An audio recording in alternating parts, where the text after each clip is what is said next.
How to get rid of spider mites on plants. In this video we'll explore various methods to help you combat spider mites and restore the health of your plants. Spider mites, tiny arachnids that thrive in warm, dry conditions, are a common nuisance in the garden and near indoor plants. These minuscule pests can wreak havoc on plants by feeding on their sap, causing leaves to turn yellow, wilt, and eventually die if left untreated. Fortunately, there are several effective methods for controlling and eliminating spider mites from your plants. Before implementing any control measures, it's essential to confirm the presence of spider mites on your plants. Look for signs such as fine webbing on leaves, stippling or discoloration, and visible mites themselves, which may appear as tiny specks moving slowly along the undersides of leaves. If you discover spider mites on one of your plants, promptly isolate it from other plants to prevent the infestation from spreading.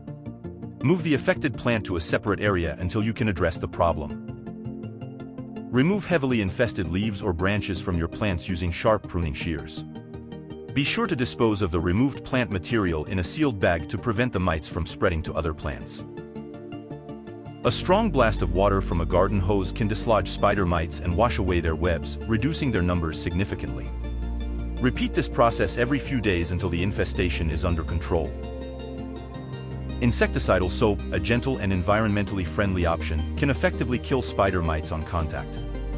Mix the soap with water according to the manufacturer's instructions and spray it onto the affected plants, ensuring thorough coverage of both the tops and undersides of leaves.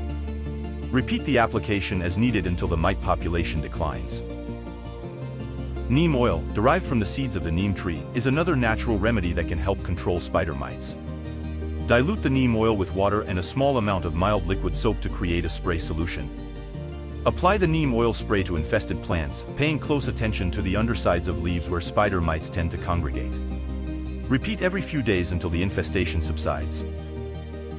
Certain predatory insects, such as ladybugs and predatory mites, feed on spider mites and can help reduce their numbers naturally. Release these beneficial insects in your garden or indoor space to establish a biological control method against spider mites. Healthy plants are better equipped to withstand pest infestations, so ensure that your plants receive proper care, including adequate water, sunlight, and nutrients. Avoid over-fertilizing, as excessive nitrogen can encourage spider mite populations to explode. Regularly inspect your plants for signs of spider mites and take proactive measures to prevent future infestations. Quarantine new plants before introducing them to your garden or indoor space, and practice good hygiene by cleaning gardening tools and equipment to prevent the spread of pests. If you like this video, please give us a thumbs up. Thanks for watching.